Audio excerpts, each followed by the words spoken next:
Você acha que os fenômenos climáticos só interessam para quem trabalha com o clima ou com a meteorologia? Então preste muita atenção nisso. O El Niño, que está previsto para início em junho de 2026, já está aqui no radar dos investidores, dos empresários e principalmente do mercado financeiro. E o motivo aqui, meus queridos, é muito simples. Quando o clima muda, a economia toda muda também. Dependendo da intensidade aqui do fenômeno, o Brasil vai sentir fortemente.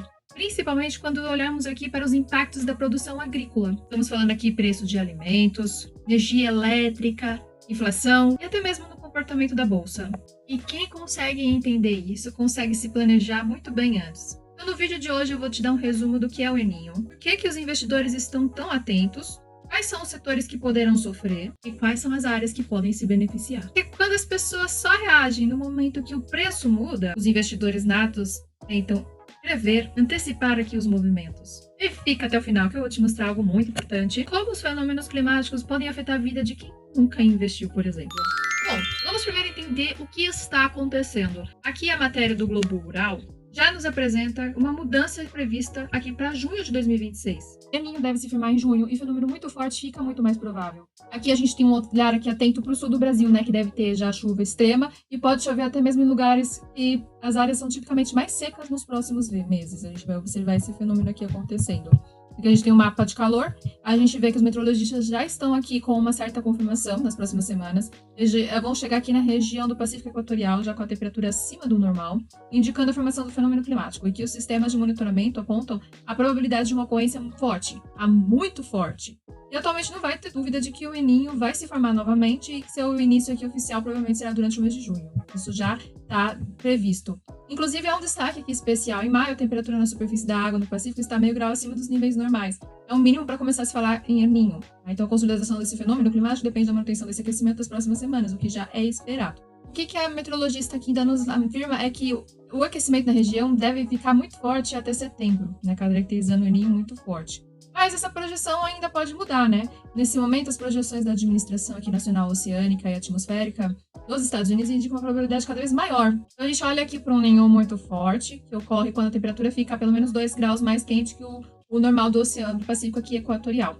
Os dados da NOAA aqui apontam que entre julho e setembro há 1% de probabilidade de acontecer. Outros 17% são de ocorrência forte e 48% moderada. Para o período de setembro, outubro e novembro, as probabilidades são de 22% para muito forte, 35% forte e 30% moderada. Para o trimestre de outubro e dezembro, as probabilidades de El Niño muito forte sobem para 33%, forte aqui cai para 32% e moderado cai para 24%. Então a gente consegue observar que há um aumento, né? A cada período que vai se passando, até chegar a dezembro, ele já chegou lá no extremo. Então há uma probabilidade aqui muito grande, de acordo aqui com as pesquisas de centros aqui meteorológicos, nos indicando que ele vai acontecer e não vai acontecer de qualquer forma, não, simplesinho não.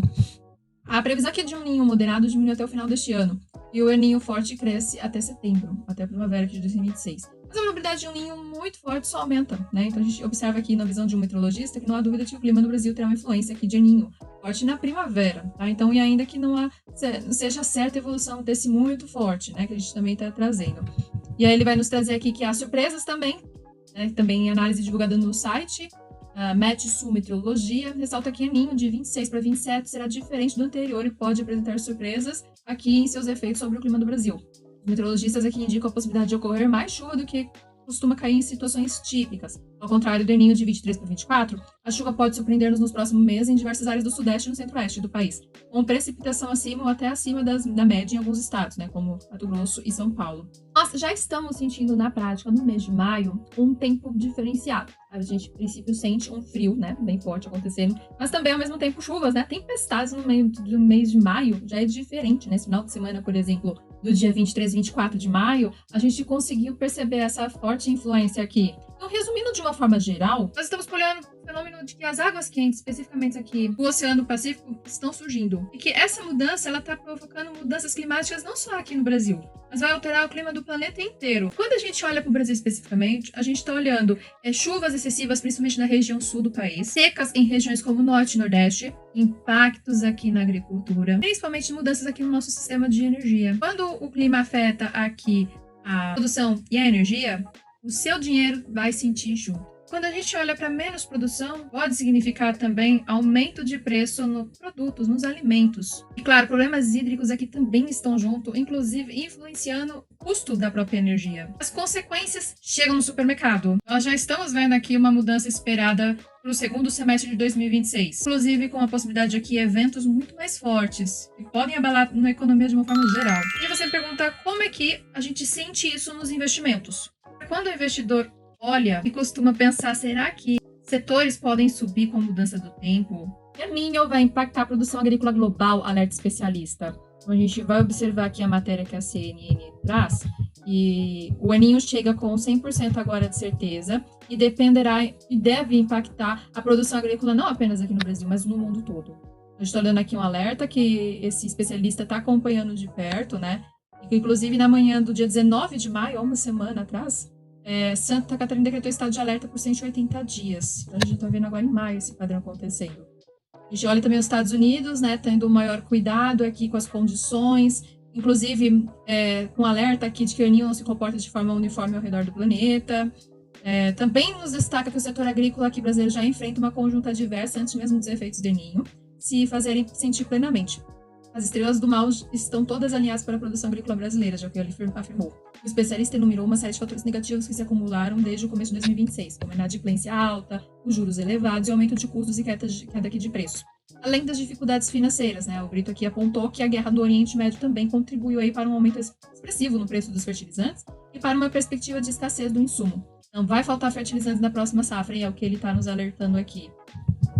Esse conjunto de pressões torna um momento especialmente crítico para os produtores rurais brasileiros que precisam lidar simultaneamente com as restrições de crédito, né, e instabilidades aqui do mercado internacional. Então, o que ele está nos trazendo aqui? Que quando a inflação sobe, todo o mercado ele reage. Juros eles podem permanecer mais altos por muito tempo. O consumo pode até desacelerar. E as empresas que dependem de energia, aqui no caso, ou até mesmo da produção agrícola, podem sofrer. Mas existe um outro lado também que a gente precisa olhar. Alguns setores podem, claro, se beneficiar com isso. Empresas aqui ligadas à energia, infraestrutura hídrica, seguros, commodities e até logísticas podem entrar aqui muito mais forte no radar. Então, quando a gente para analisar todo o clima de quem investe, a gente olha para uma rede completa. Não somente a crise. É analisado aqui toda a movimentação da economia. Você já está curtindo essas informações que a gente está trazendo aqui para vocês? Já deixa a chuva aqui de likes no nosso vídeo. A gente está trazendo muito mais informação para vocês cada vez mais. E como isso afeta de uma forma geral? Vamos começar aqui com quem não investe? O impacto, meus queridos, podem chegar assim. A gente tem uma pressão forte sobre alimentos, principalmente na energia. A gente olha que o nosso custo de vida, ele sobe. Perde seu poder de compra. Vai sobrar menos no seu orçamento. Então, mesmo quem nunca comprou uma ação sequer, vai sentir esse efeito. E agora, para quem investe na bolsa? Bom, a gente quando olha aqui para o agro brasileiro, historicamente falando, o mercado tende a pegar como um setor aqui, cada uma força extremamente potente no longo prazo. O Brasil continua sendo uma potência agrícola aqui de nível mundial. Grande relevância aqui como produção de soja, milho, carne, café, açúcar e até mesmo quando falamos de exportações. O governo brasileiro costuma incentivar meio de créditos rurais, até mesmo investimentos aqui ligados à produção do agronegócio como um todo, porque é estratégico aqui quando falamos do nosso PIB, principalmente quando olhamos para o dólar entrando no país. Quando o investidor olha aqui uma possível queda relacionada ao agronegócio, ele também está enxergando aqui uma oportunidade, principalmente quando observamos empresas sólidas no setor. Mas devemos ter algumas atenções, pontos aqui que devemos sempre analisar. Quando olhamos para a crise climática, a gente olha, é o El Niño. Bom, não é só o El Niño. Temos muitos outros problemas se agravando. Secas, enchentes, calores extremos, a irregularidade de chuva e principalmente a imprevisibilidade climática. Esses fatores podem aumentar muito o custo e reduzir aí uma probabilidade de safra. E, claro, a gente está no mercado que odeia imprevisibilidades. As empresas que estão preparadas, elas estão de olho em algo muito importante que você precisa entender. Processos como irrigação eficiente, agricultura de precisão, sementes resistentes, escolhas também de gestão climática, uso de inteligência artificial, energia renovável e principalmente monitoramento por satélite. A gente tem que observar quais são as empresas aqui que estão apostando em ações aqui que são simples, mas que vão se tornando algo que faz com que a empresa se torne muito mais sólida no mercado. Bom, a CNN chega aqui para completar o que eu estou falando, que mudanças climáticas desafiam o agro brasileiro, dizem aqui os especialistas da CNN. A gente vai observar aqui, a gente está olhando sempre para um cenário sempre de grandiosidade, que isso aí como uma das principais fontes de riqueza, né? Então, as mudanças climáticas, porém, são desafios, né, que o Brasil ele tem aí, mesmo sendo grande produtor de commodities, né, principalmente quando a gente olha para o ano de 2023. Os dados aqui são divulgados pelo IBGE dessa matéria, e a gente observa que deve crescer entre 2% e 2,5% esse ano, em relação ao ano passado, que foi um pouco melhor, né, a gente quando para analisar, mas cresce muito e não de forma sustentável, né, então o nosso grande desafio é como transformar um crescimento modesto, relevante, mas modesto, em um crescimento mais acelerado e sustentável, que é o que a gente quer, né, quando a gente para analisar. Isso nós não conseguimos fazer até hoje, que é o que mostra o desafio aqui do agronegócio. Esse recuo foi consequência diretamente das mudanças climáticas, como ondas de calor e as enchentes da região sul do país. Fenômenos naturais afetam a produção e comprometem aqui o setor como um todo. Aí a gente vê aqui mais formas que dizem que o clima aqui chega a ser um problema, sim, mas que a gente tem que tomar cuidado aqui e entender e lembrar, principalmente aqui, essa parte aqui, ó, a agro emprega 28 milhões de pessoas, meu povo. Então, responsável por essas pessoas, o setor pode ainda ser mais competitivo ainda e gerar mais postos de trabalho. Gerar mais postos de trabalho se os juros caírem, se o acesso ao crédito for mais fácil, gerando investimentos aliados à sustentabilidade. Meu povo, então o que a gente tem que pensar aqui quando a gente está olhando para o agronegócio de uma forma geral? Na hora das escolhas, a gente tem que investigar muito bem as empresas que a gente está escolhendo, né? O agro, ele é algo que é consolidado, como eu estou falando aqui no vídeo. Mas a gente tem que analisar que eventos climáticos, eles são tendências, né? O que geram muito mais instabilidade. Então, vale conhecer a empresa antes e aproveitar, assim, né? Assim, nesse período agora de El Niño, as ações vão ter uma queda. Já está tendo efeitos dessa queda. Então, é um ótimo momento para quem costuma já conhecer essas empresas que estão sempre atrás de tecnologia e buscando se superar, para poder adquirir essas ações, né? São oportunidades, né? Para quem investe aqui de uma forma geral. Aqui, sempre o convite, né? Olha o El Niño, além de um evento climático, ele é um evento também econômico. Se você não investe, pensa que não é para você, vamos olhar o dinheiro como algo que também interessa, sim. E irá sofrer os efeitos aqui dessas mudanças climáticas. Essas mudanças, elas podem influenciar a sua conta de luz, sua conta de água, a forma de abastecimento da água, até mesmo a comida que chega para você no mercado. Se você gosta desse conteúdo que mistura economia, mercado, investimentos, associados aqui a fenômenos climáticos, já deixa aqui a chuva de likes, se inscreve aqui no canal. Comenta também aqui embaixo se você acha que o Brasil está preparado para El Niño, no caso forte ou muito forte. Nos vemos no próximo vídeo. Até mais!